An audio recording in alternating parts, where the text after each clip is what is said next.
Good evening. On behalf of Sutter Health, welcome to our session on neck and back pain. Tonight, you'll learn about the causes of your pain, along with some of the latest treatment options. Our presenter is Dr. Christian Athanassious, a board-certified, fellowship-trained spine specialist and surgeon. Dr. Athanassious completed his undergraduate work at UC Davis, received his MD degree from Drexel University College of Medicine, and Dr. Athanassious completed his orthopedic residency at Monmouth Medical Center, where he served as the chief resident. He then completed a spine fellowship at the prestigious Stanford University. He's the medical director of the Total Spine Health Program, and also he's the vice chair of surgery at Sutter Santa Rosa Regional Hospital. Now, before we get started, just a couple of housekeeping items on how an online webinar works. We can't see or hear you, so when you have a question for the doctor, anytime during the presentation, just scroll your mouse or pointer over the Q&A button, which you'll find on the bottom of your screen. Click Ask a Question and then type it in. Dr. Athanassious will answer the questions at the end of his presentation. And once the webinar is over, a survey referral form will pop up on your browser. And on this form, you can leave us feedback about the webinar, ask additional questions to the doctor directly, request a copy of tonight's presentation, or make an appointment. And just in case you don't see the form pop up tonight, we'll send it by email to everybody tomorrow. Okay, let's get on with the presentation. Dr. Athanassious brings invaluable expertise and knowledge about the latest advancements in non-operative and operative spine care to Northern California. Most importantly, Dr. Athanassious has outstanding treatment outcomes, and his patients consistently give him top ratings in resolving their pain. And we are so grateful that despite a very busy schedule, he can make it here tonight. So with that, welcome, Dr. Athanassious. Thank you, Sean, for that wonderful introduction. And I thank all of you for joining us here for an evening of talking about a subject very close to my heart, the spine. All right, I'm going to go ahead and share my screen and we'll get right into this so that we have plenty of time for question and answer session afterwards.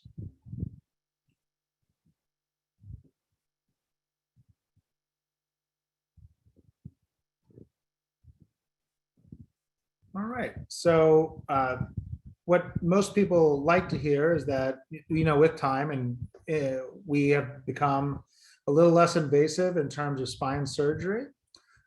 This is who I am, Christian Athanassious, and where the offices that I work at is Santa Rosa Orthopedics, Department of Spine Surgery. And Sean was very nice and gave me a wonderful introduction in terms of my vice chair role with Sutter Regional Hospital in Santa Rosa.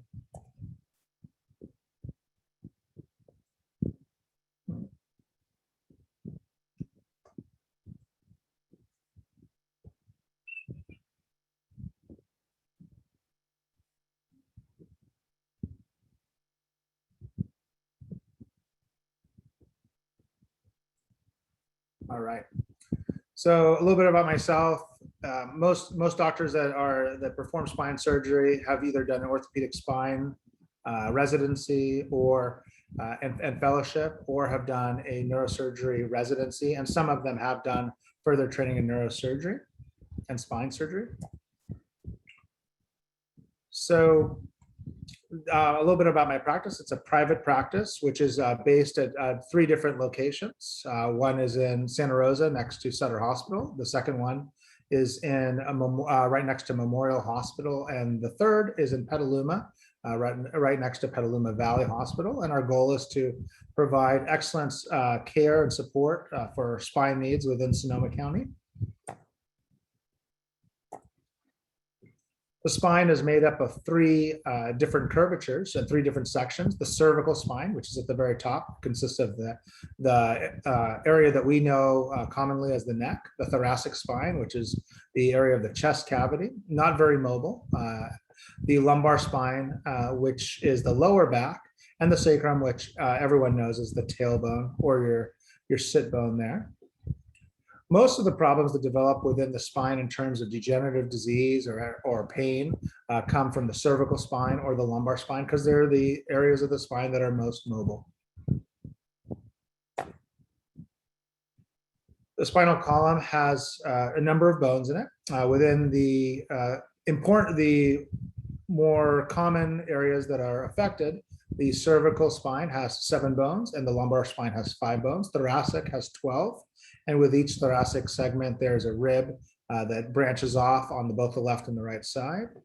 The sacrum is fused and the coccyx is the actual tailbone. And when people have fractures, that's the bone that is fractured.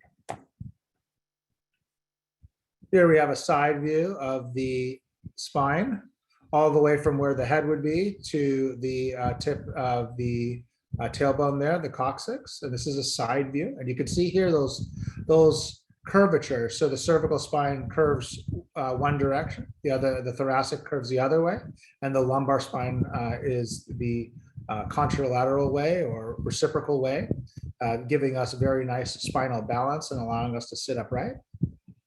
And this is just a front to back view and actually looking at the back of the spine here. And these little guys are spinous process, and those are the ridges that we feel over the spine when we touch our back.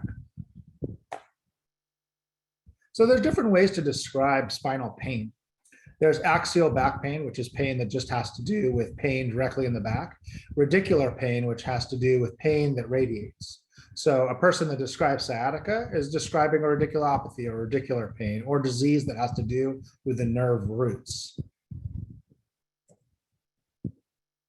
Here, radiculopathy is compression of the individual nerve roots. It is painful. It can cause different sensations such as deep aching pain, electrical shock, stabbing sensation, numbness or tingling, weakness, or a very focal motor deficit. And what we mean by focal motor deficit is that specific nerve roots go to specific muscles, and those muscles, when the nerve roots are compressed, don't get a good signal, and those specific muscles directly can become weaker because they're not getting a good signal.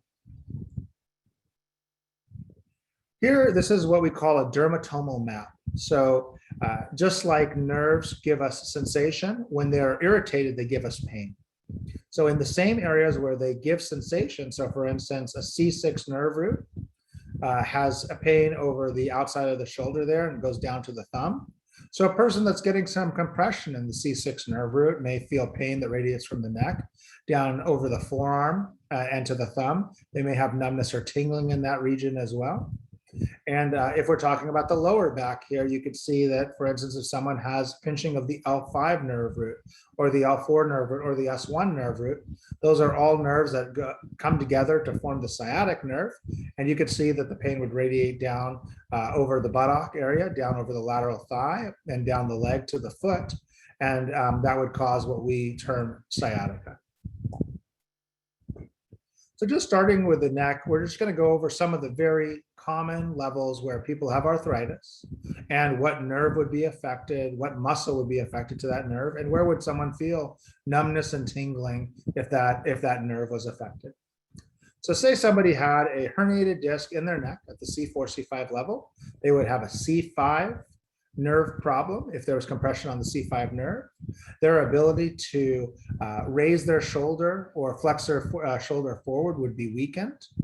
They would have pain that radiates from the neck over sometimes the front of the chest there, and also down over the outside of the arm, over the forearm.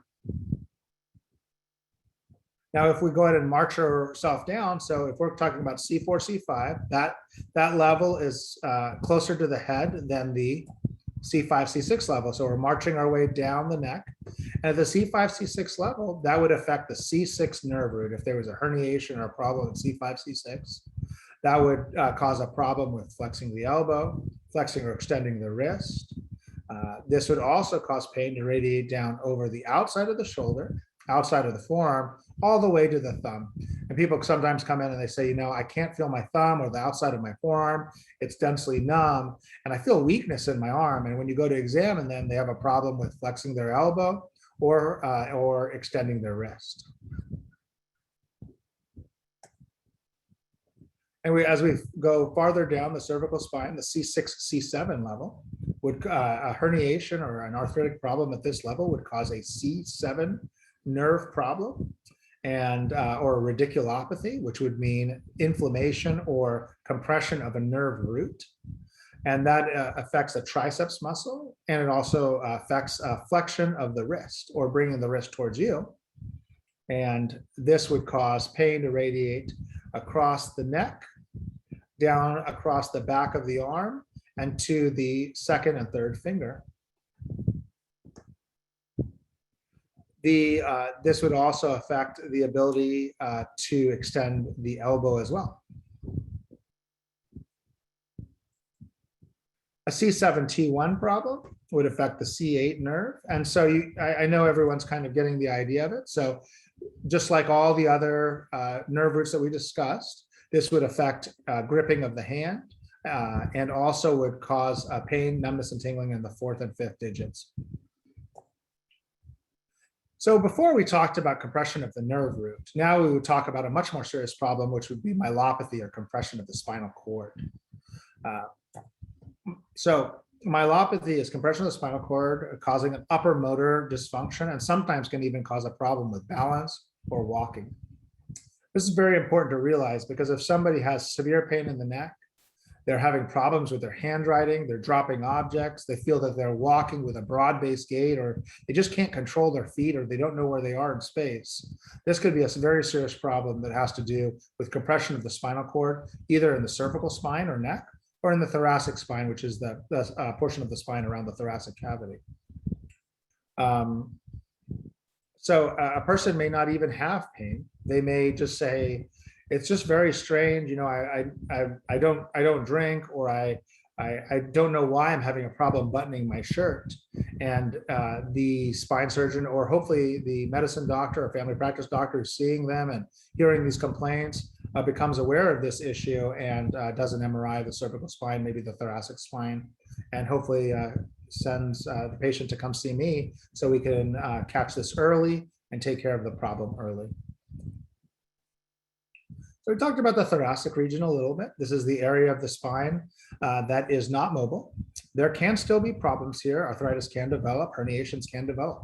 Myelopathy or compression of the spinal cord can occur here, but it's much less frequent.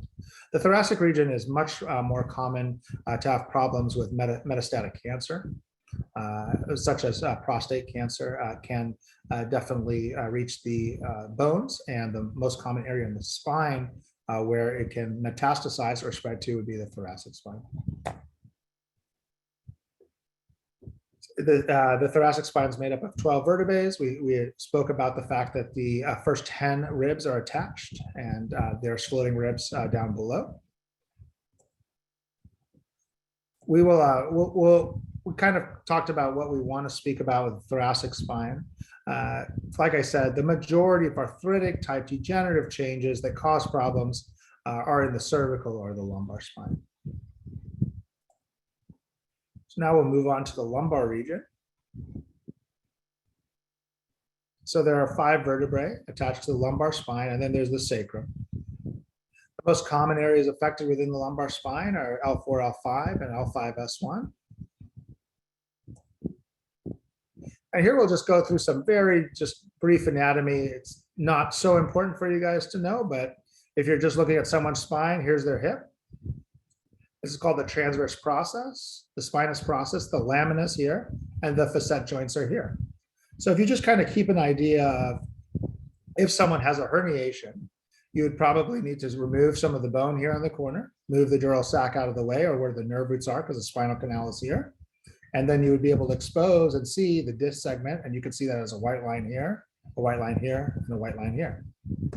Sometimes people fall and they have fractures of the spine, or they could develop compression fractures, but they can also have fractures of what we call the transverse process, which are these wings of bone here. This does not cause a problem with stability, but is very painful. Here we're just kind of looking, if you imagine someone laying down in front of us with their back towards the bottom of the screen and their belly towards the top of the screen, and we're just taking a cross section here. So this is the vertebral body of this is a lumbar bone here, and this is the canal here, and this is where the nerve roots would travel in between. Here you can see the spinous process and transverse process on both the left and the right side.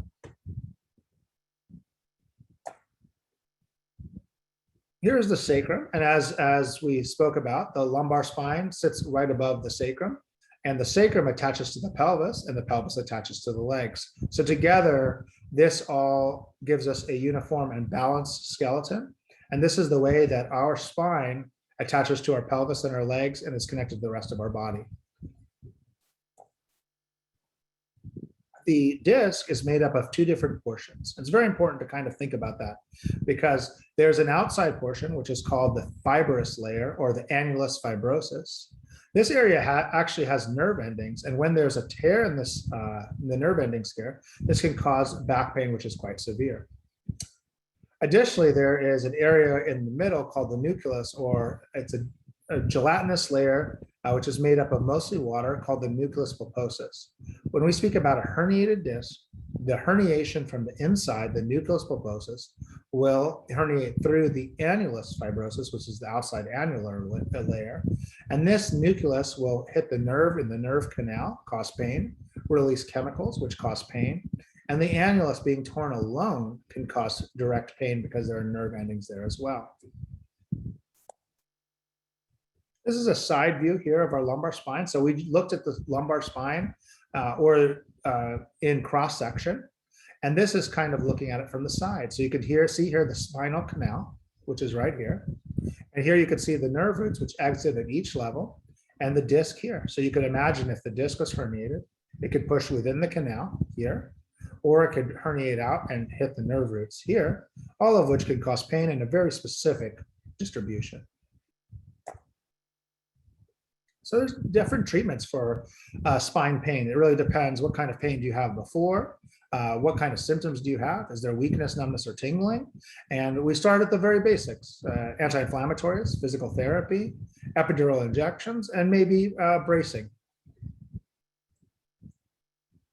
Some sources of pain we've alluded to already, but it could be from arthritis, stenosis, which is just a fancy way of talking about narrowing, neuroforaminal stenosis, which is just another fancy way of talking about nerve hole narrowing, degenerative disc disease, and facet disease. All of these are different forms of arthritis or can be products of arthritis within the spine.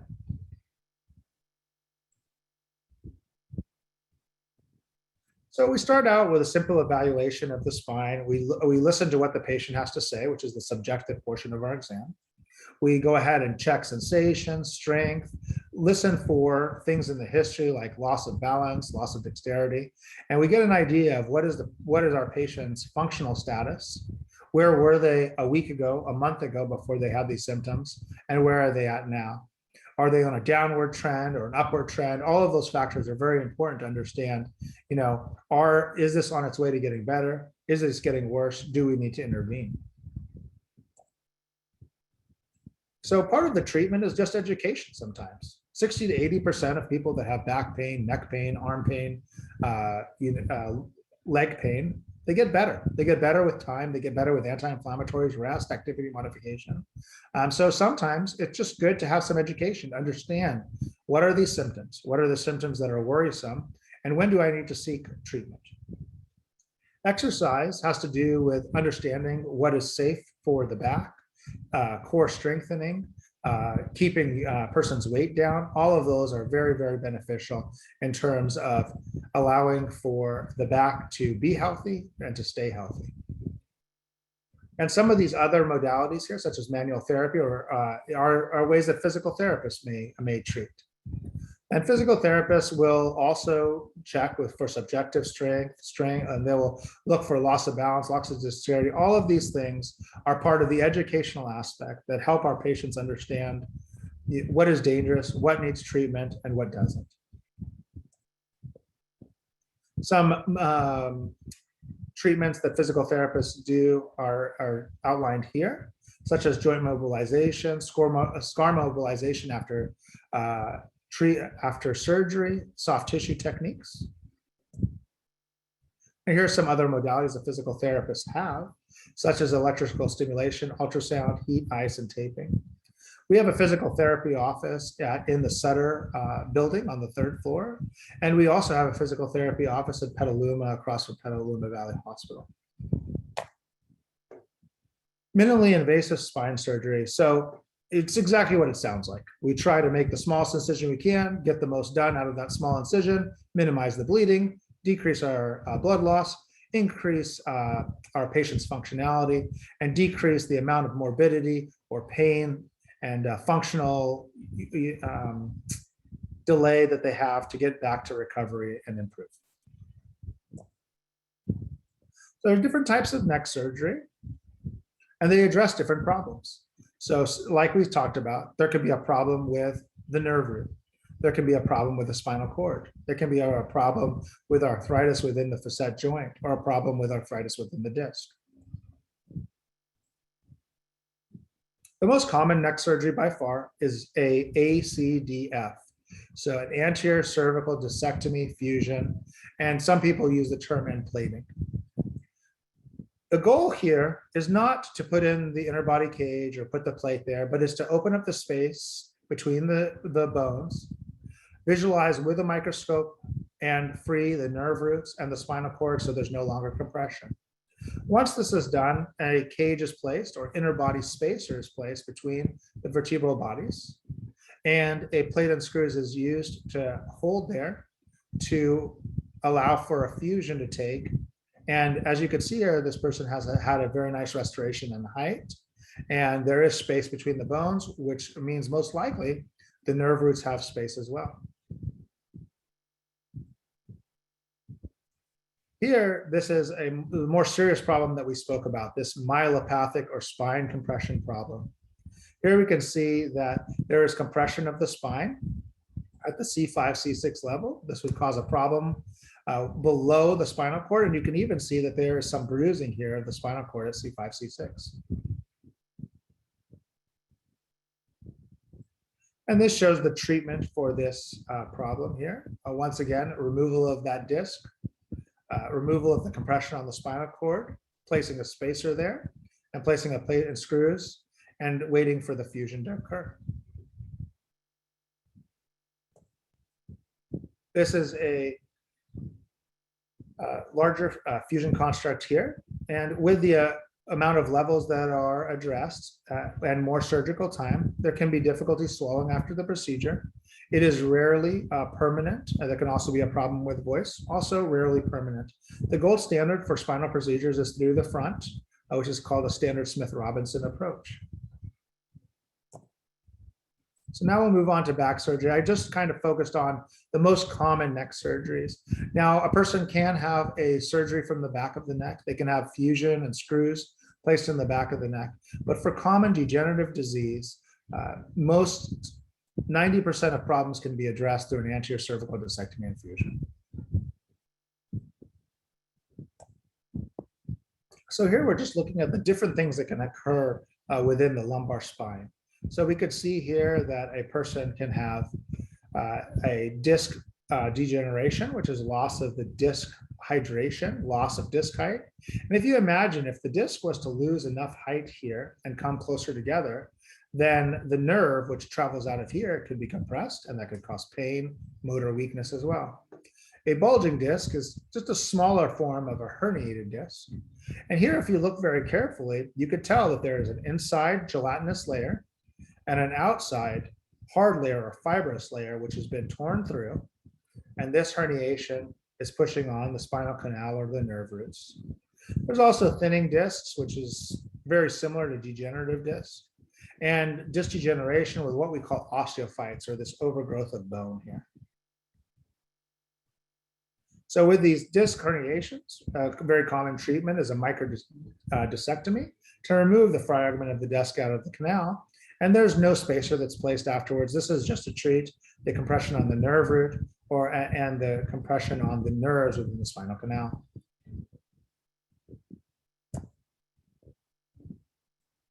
Now we're taking a look at it, once again, that axial view or that cross-section view where if you imagine the patient is laying down in the bed, their feet are coming towards us, their belly is here and their back is here. This is where the disc bulge is, or disc area or vertebral body is. And this is where the spinal canal is with the nerve roots. Here we can see that the spinal cord has compression from the back, And this is called spinal stenosis. So just like we had talked about before, spinal stenosis is a fancy way of saying compression on the spine or decreased amount of space on the spine. And this can cause a number of symptoms, including weakness, burning, tingling, something called a foot drop, where a person cannot bring their toes towards their nose well. And it can be treated with opening up the space with what we call a partial laminectomy or full laminectomy, which simply means removal of the lamina, which is this back portion or posterior portion of the bone, or a lumbar spinal fusion, which not only addresses the problem within the canal, but also holds what we call the nerve holes or neuroforamen open as well. All right. So here we're talking about a few other symptoms. So we could see here that there's something called spondylolisthesis, which is a slippage of the bone. So our spine is made to flex back and forth. It is not made to slide. Here you can see that there is a forward sliding of this bone when you compare it to the immobile section of bone down here at the L5 and S1 level. When this bone slides forward, it decreases the amount of space within the canal, and it also can cut off the nerve root connection or neuroforamen here. And this can cause severe pain, weakness, numbness, and tingling as well. Degenerative scoliosis is simply a scoliosis or curvature in the spine, which occurs from arthritis, from the disc wearing out more on the left than the right, which would cause this curvature of the spine. This can cause sciatica, it can cause back pain, numbness, and this is usually treated with a spinal fusion and not just an opening up of the space or that laminectomy that we spoke about previously. So here's just a little bit more anatomical view of a laminectomy or not a complete laminectomy or a laminotomy. So here we can see that the lamina or this whole section has been removed. And below we could see the dural sac or the sac where the nerve roots travel within the lumbar spine.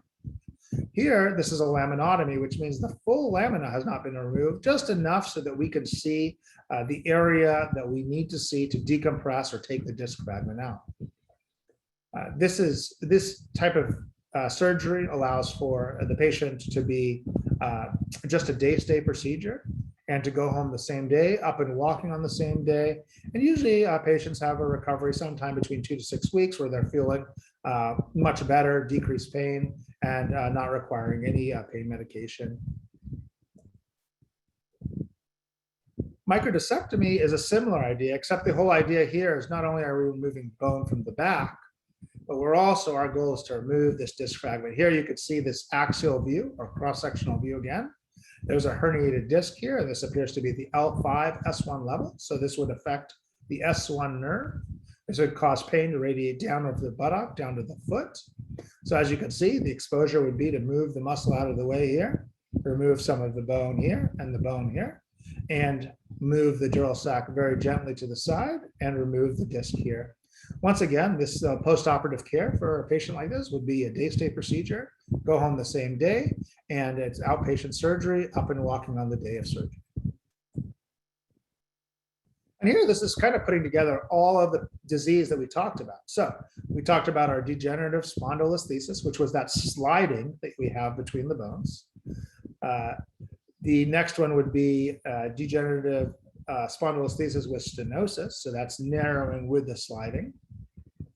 The next one would be, as you can see here, fusion, but the person has arthritis next to an area of fusion. So that's adjacent segment disease. And degenerative scoliosis, which is here.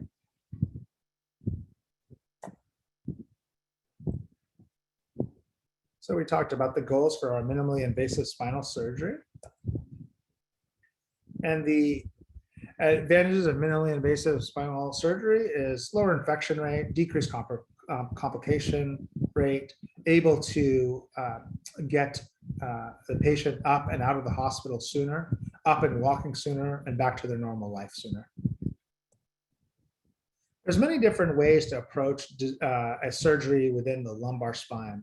You could do a surgery called an ALIF, which actually doesn't go straight through here. It's just very hard to depict it.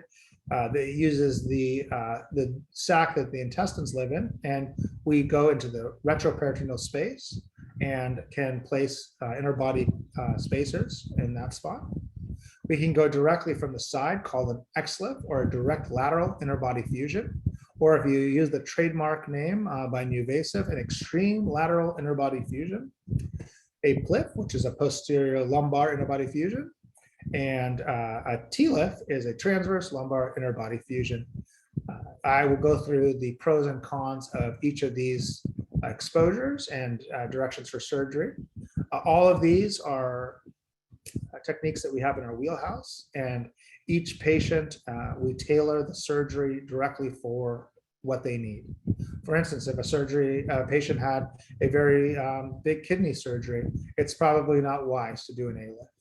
If a patient has had multiple surgeries in their back or multiple laminectomies, it's probably not wise to go back into the same area where there's scar tissue, denervate the muscle, weaken the muscle, and have an increased risk of complications such as dural tears. So here, this shows the anterior lumbar interbody fusion, and this kind of shows the anatomy going in between the great vessels here. The advantages of this is that we can restore normal anatomy. You could just take a look here and see how large this interbody cage is.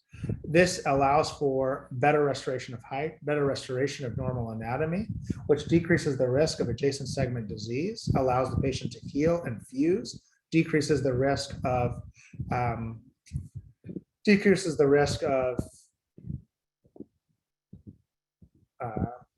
loss of fusion and increased pain. Some of the difficulties with this procedure is it needs somebody that is very versatile in the anatomy within the retroperitoneal space in the abdomen.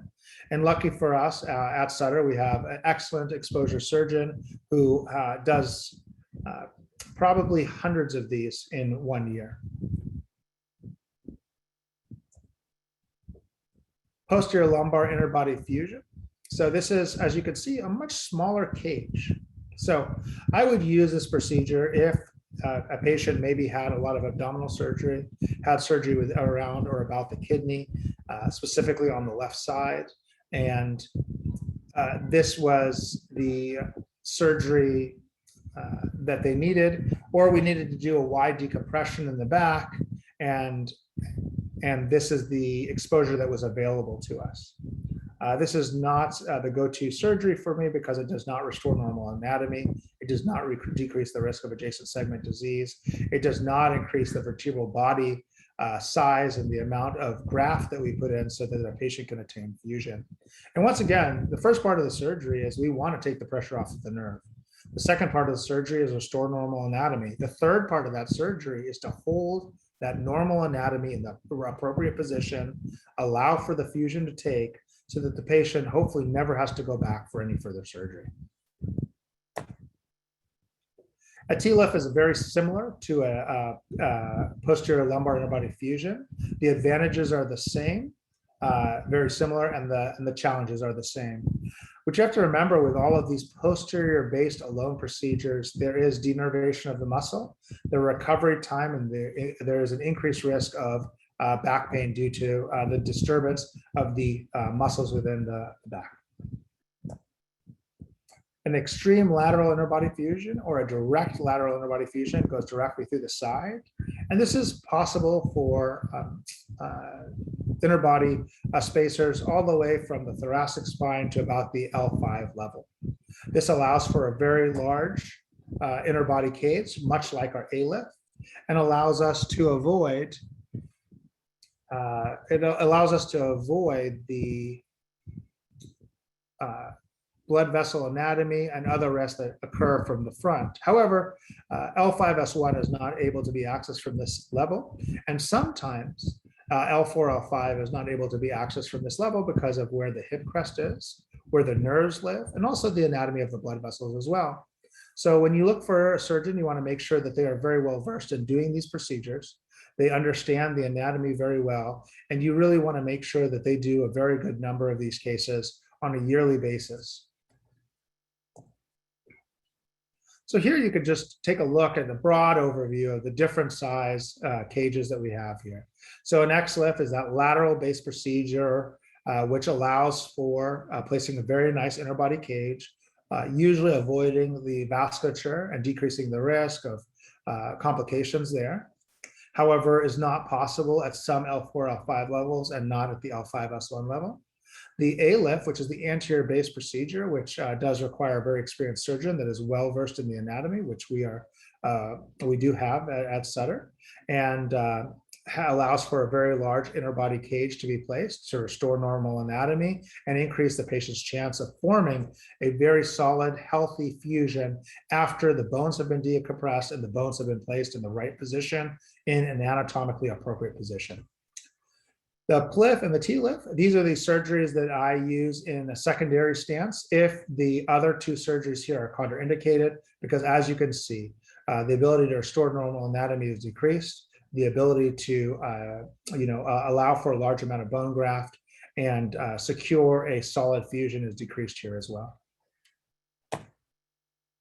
So precautions after a person has surgery, almost all lumbar surgeries, is just limit the twisting, bending, lifting more than 5 pounds or 20 pounds at first, and then we increase it to about 25 to 30 pounds. And around about 3 months, we allow for pain to be the patient's guide, slowly increase activity, and slowly get to the place where they want to be. And really, walking is the main exercise afterwards. In all of these surgeries, our patients are up on the day of surgery. On most of them, they are either going home the same day or the next day. And the whole idea is to walk, walk, walk. And what a person needs to be able to do to get home is to be able to walk a certain distance, be able to use the restroom, and be able to go up and down stairs if they have stairs in their house safely and effectively. So this is just a broad overview. These are not hard and fast numbers, but if you look here for an anterior cervical discectomy and fusion, it's usually a one-night stay in the hospital and a 6-week recovery time. It doesn't mean that a person's not driving, not doing their normal activity. I would say that most people return to that around 1 to 2 weeks, but they're wearing braces and there's still some soreness and pain up until about 6 weeks. And we've even had some of our ACDF patients go home on the same day with very careful evaluation and care.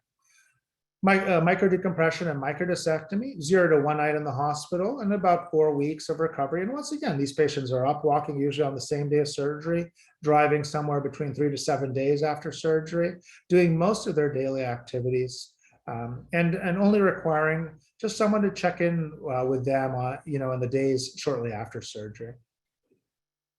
Lumbar fusion, 1 to 2 nights in the hospital, 8 weeks of recovery. And I would say the majority of patients leave after the first night. These are our 3 locations. I will leave this screen up later on if we need it. And like I said, we have an office at Santa Rosa Memorial Hospital.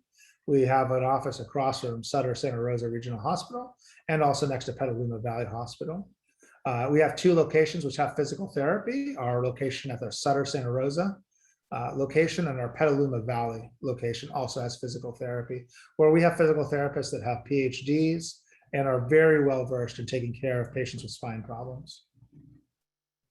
Here's my phone number, and that's where you want to call if you'd like an appointment. And we also are going to have surveys, and we'll try to facilitate that too. Thank you very much for your time.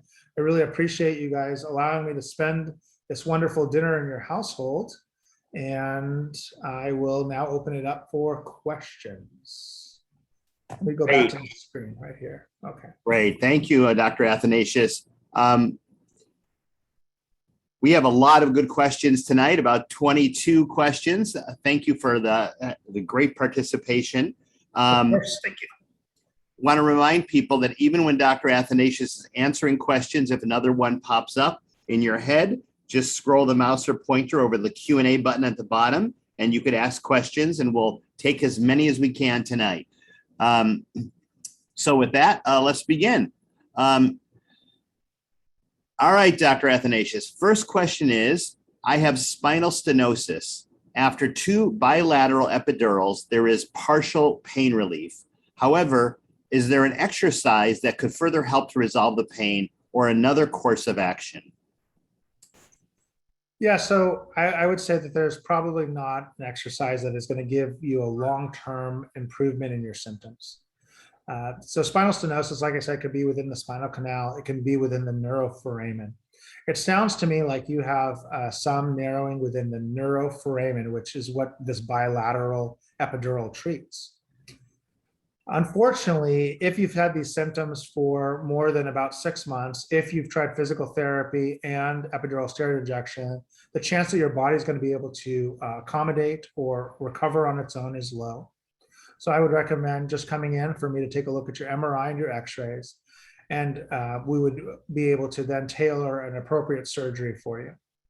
Great. Thank you very much. The next question is, my sciatica comes and goes. Mostly with ice and rest, it goes away. But at what point should I come see you for an evaluation? So I would be happy to see you at any time. I think that the educational aspect of understanding back pain sometimes allows us to kind of understand our back pain, cope with our back pain, and know when the right time is to be evaluated. So directly, like I said, I'd be happy to see you, educate you, to get x-rays, and we should get a baseline of where you're at.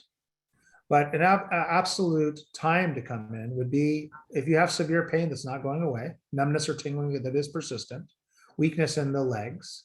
Any of those things that don't go away are a sign that not only is the nerve being compressed, but the nerve is actually being damaged.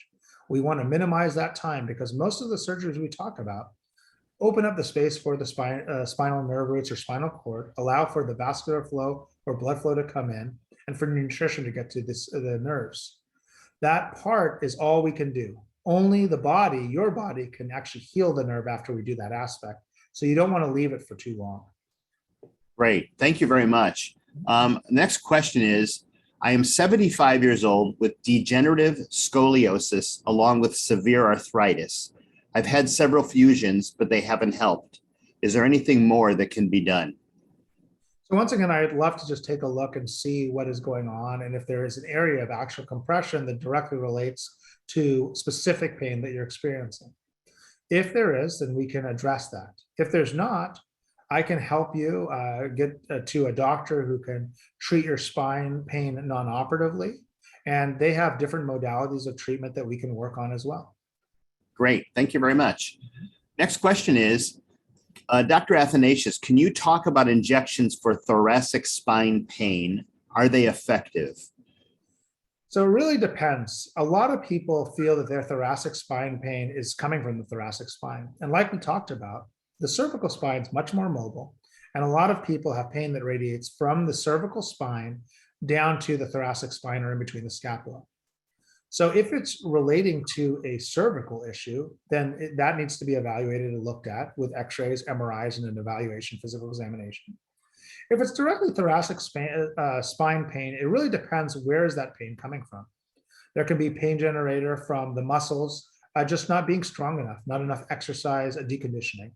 There can be pain from a muscular spasm or nerve compression, or arthritis. That would have to be evaluated, looked at specifically in your case, and I'd be happy to take a look with you.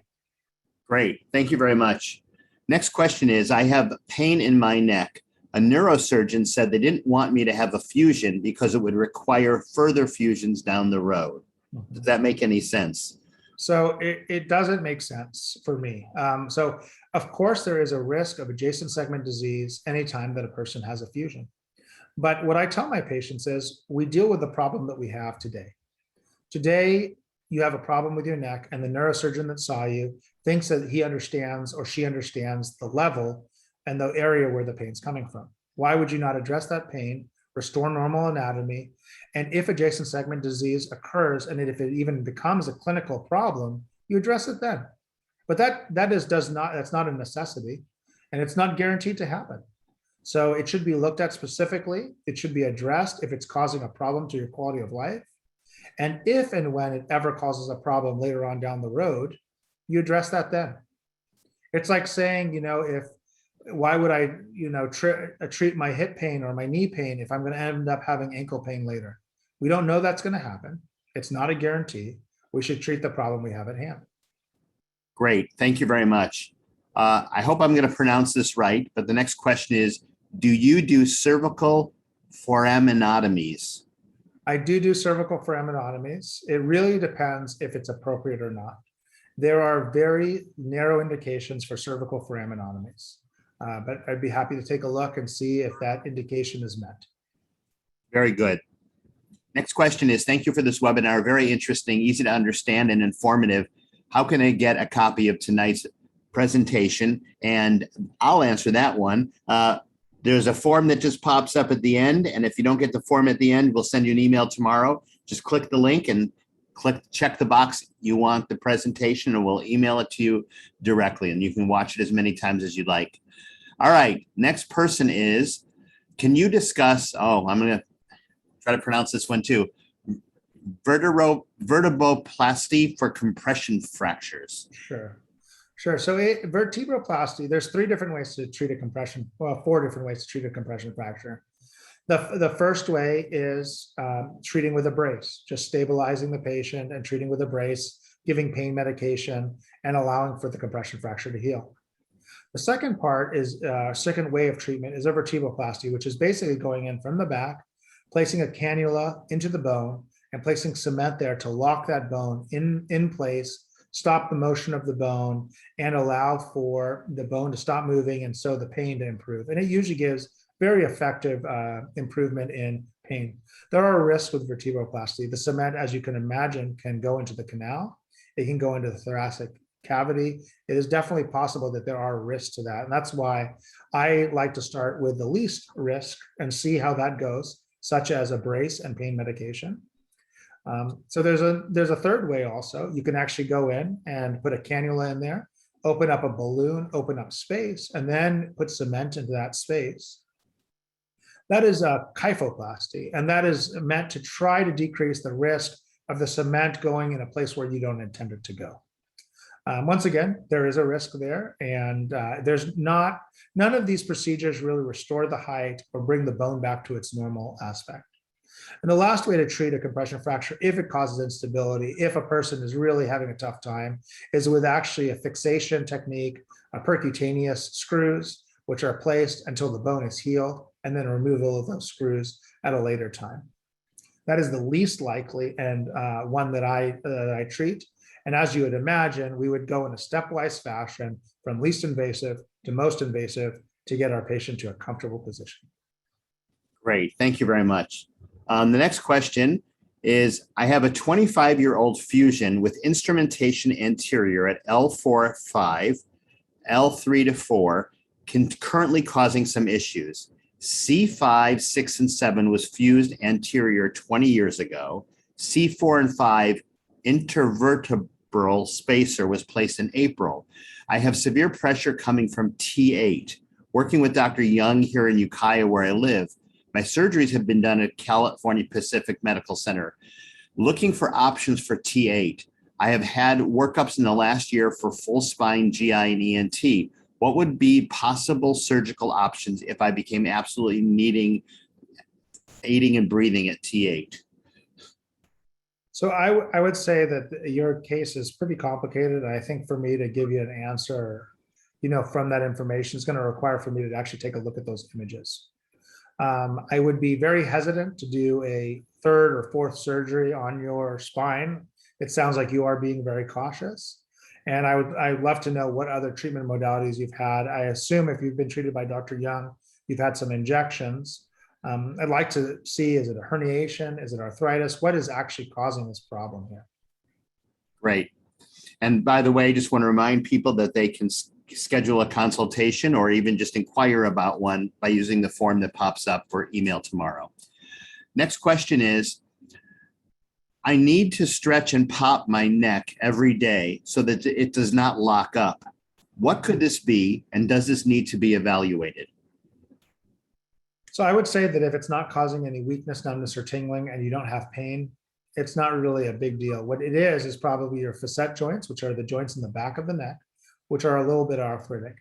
So they don't move smoothly over one another. So when you go to crack them and get that first crack of the day, you get them kind of moving again, and it probably feels better for you.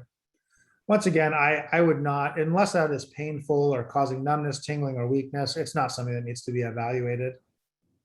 Great. Next question is, I've had arthritis in my neck for decades. Last year I fell and broke C1, C2. I'm healed now, but arthritis is increasingly painful. I can't have steroidal injections because I have glaucoma. Is there any surgery for arthritis or non-surgical treatments?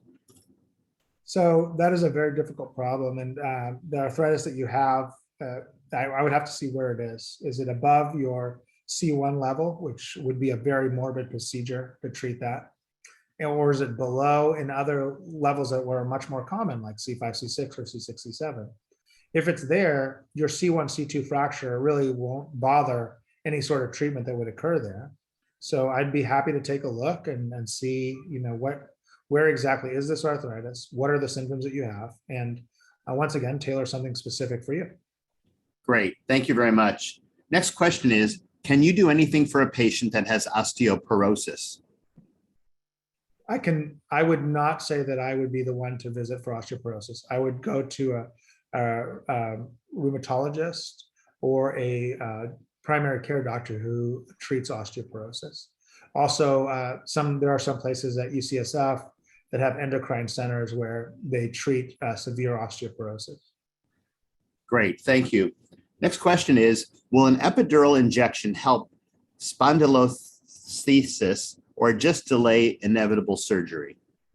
So I would never say that anything is inevitable, right? But I can tell you that if you've had a structural problem that's given you problems for more than 6 months, it is unlikely that an epidural injection would give long-term relief of symptoms. It's certainly not going to treat the spondylolisthesis. All it will do is calm down the nerve roots, give them some relief of symptoms. And however long that lasts really depends on the severity of the narrowing or compression on the nerve root. Great. Next question is also about spondylolisthesis. Will surgery for spondylolisthesis also take care of pain in the tailbone? So some pain does radiate towards the tailbone. I do not guarantee that a spondylolisthesis surgery is going to fix the problem in the tailbone, but it is not uncommon for patients to have significant relief and improvement. Great, thank you. Good questions coming up. Next one is, I have cerebral palsy with a curved spine and bulging disc and shoulder with neck pain. What would be my best option for treatment to begin with? I had a CT scan only because of a pacemaker. Yeah, I mean, just to start, you would do physical therapy, have an evaluation, get some x-rays, and that way we can understand where is this pain coming from. Is it a global imbalance which starts in the lumbar spine and is throwing off your cervical spine, or is it just in the cervical spine? Great, thank you.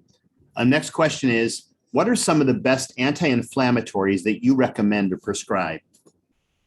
So there's not really a best. I prescribe Mobic and Celebrex, and I try to keep those medications because I like to standardize my care.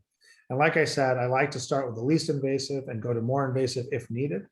And that way, if I know that I've gone through a very specific regimen, including the pharmaceutical regimen, then I know that at least I've addressed that level of care and it's either worked or it hasn't. So to answer your question, usually Mobic or meloxicam or Celebrex. Great, thank you.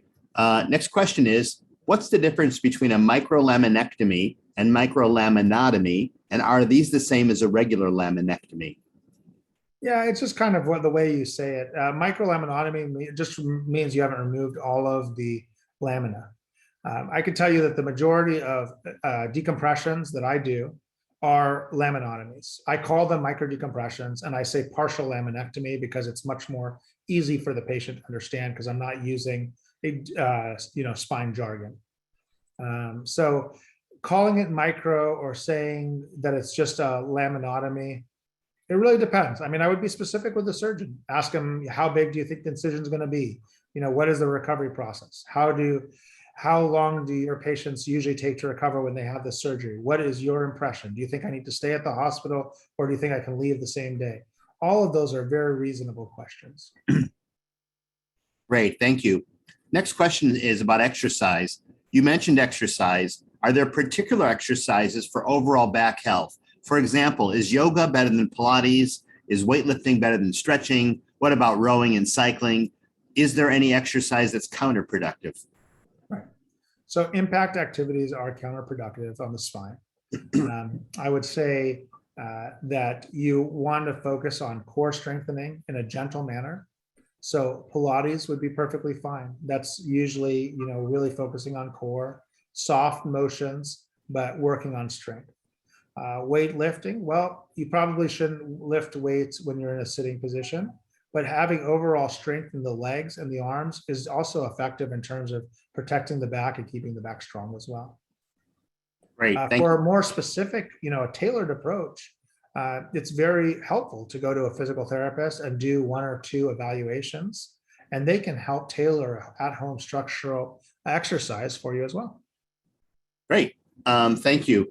Next question is, we got about 10 more. When should I see a pain management doctor for chronic back pain versus an orthopedist for surgery? Are there cases that surgery just cannot resolve?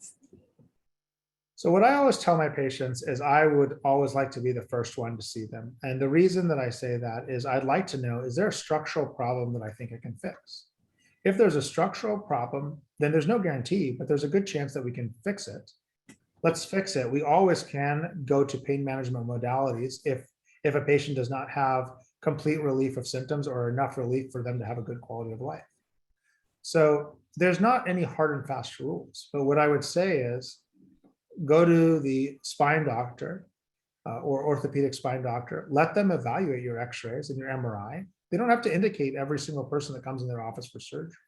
And in fact, I would allow that surgeon to just tell you, I think it's going to work. I don't think it's going to work. I don't think you're at that part of your treatment yet. Let's try these other options. Very good. Thank you. Next question is, how does scoliosis affect back pain? So scoliosis affects back pain in a number of ways. One, most people that have degenerative scoliosis have arthritis that can cause back pain. They can have compression of their nerve roots because of the scoliosis, and they can also have an imbalance in their spinal musculature because their spine is off balance. And that in itself can cause back pain as well. Very good. Thank you. Next question is, I have arthritis and hear a clicking noise in my back and neck. Does this require treatment if it's not really painful at this point? Or should I see a specialist like you to prevent future degeneration? So I think there's no harm in ever having a specialist take a look and getting an x-ray and knowing where you're at, getting a baseline. But what I do tell my patients when they do come to my office after we evaluate them and we understand if it's a safe problem, and it say that the x-ray and the MRI are benign or there's nothing dangerous going on. If it's just clicking without pain, then we just kind of monitor it. But there's no harm in seeing your spine specialist, being evaluated, and just having a conversation with them. Great. Thank you. Next question is, I have osteoporosis and I wanted to know if fusion can be done on patients with osteoporosis. It can. We need to look at really, how did you get this diagnosis of osteoporosis? Is it true osteoporosis? And then we can, what is your DEXA scan reading? Have you had surgeries in the past? How have they gone for you? All of those things can be evaluated. Great. Thank you. Next question is, how many surgeries on spondylolisthesis have you done? Thousands. Great. Thank you. Next question is, what do you feel about stem cell treatment for back pain?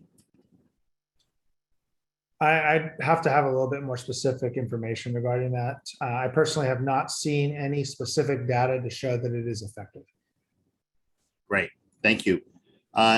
Next question is, what do you think of chiropractic care or massage therapy for an occasional flare-up of my back? I seem to have these a couple of times a year. I think that it's excellent as long as they're not doing some deep manipulation maneuvers. If this is giving you relief and you just have a few flare-ups a year and this helps you, I think it's great. It's a great modality to take care of your pain. Great. Next question is, just a couple more. Can a pinched nerve in my neck cause numbness in my hands? Yes. Great. That's easy. Next question was, how does taping work? So I don't participate in taping. I'm not really sure. I would have to ask a physical therapist for that answer. Okay. Great. Next question is, I have pain in SI joints and now particularly at the tailbone coccyx, which makes sitting challenging. For now, I'm having steroid injections that help some. Is there anything else that can be done? There definitely are. You can have an SI joint fusion. We have people in my office that do that procedure. I also like to rule out other causes for SI joint pain, which can come from the lumbar spine. So I think when you're ready, an evaluation would be fine, and we could take a look at that. Great, thank you. Looks like our last question here. It said facet joint injections and ablations have seemed to help, but not completely. Is there long-term risk of these therapies? Does the injection material itself cause damage? Yeah, I don't think that there is exact data saying that it causes damage. You do have to remember that with these injections, they do burn the nerve. It's a radiofrequency ablation. So there are little nerve endings that go to the facet joints, and once they've proven that that facet joint is causing the back pain, then a pain management doctor will go in and burn the nerve. That nerve will regenerate over time. So theoretically, the nerve's just regenerating, and then there's radiofrequency ablation that burns it again, and it's back and forth. I'm not sure if it actually damages the facet joint. If it's not giving you complete relief of your symptoms, you should have it evaluated and look for a more specific cause. Great. Well, one more question just popped up.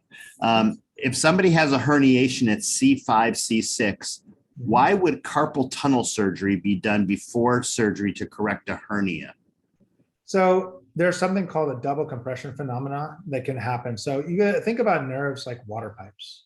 Water flows down these nerves, and if you have compression upstream and you have compression downstream, then together those two areas of compression can stop the flow of the water. It is much less risky to do a carpal tunnel surgery if indeed there's a nerve conduction study that shows that there's carpal tunnel. And that may give the patient enough relief, especially if they don't have too much neck pain or most of their symptoms are around the forearm and the wrist, then doing a neck surgery. If that's done and you still don't have the relief you desire, or it's just not right to the right spot, then we look upstream a little bit more, which would be at the neck. And if appropriate, do that surgery to give an additive, hopefully helpful effect in terms of relieving the symptoms. Great. Well, thank you very much, Dr. Athanassious. What a great talk and great questions from those who are participating. I just want to remind people that once the webinar is over, the survey referral form will pop up. You can leave us some more feedback, ask us additional questions, request a copy of tonight's presentation, or request an appointment with Dr. Athanassious. And in case you don't see the form pop up tonight, we'll send it to everybody by email tomorrow. And with that, I'll leave it to you, Dr. Athanassious, for a few closing words. I just want to thank everyone for signing up and registering, and I'd be happy to take care of you guys and see you. And even if you feel that the problem isn't a big deal, but it's been going on for years, come on in, let's take a look. Even if you don't feel that the problem is surgical, allow me to go ahead and guide you into the right direction. Great. Thank you very much. Yes.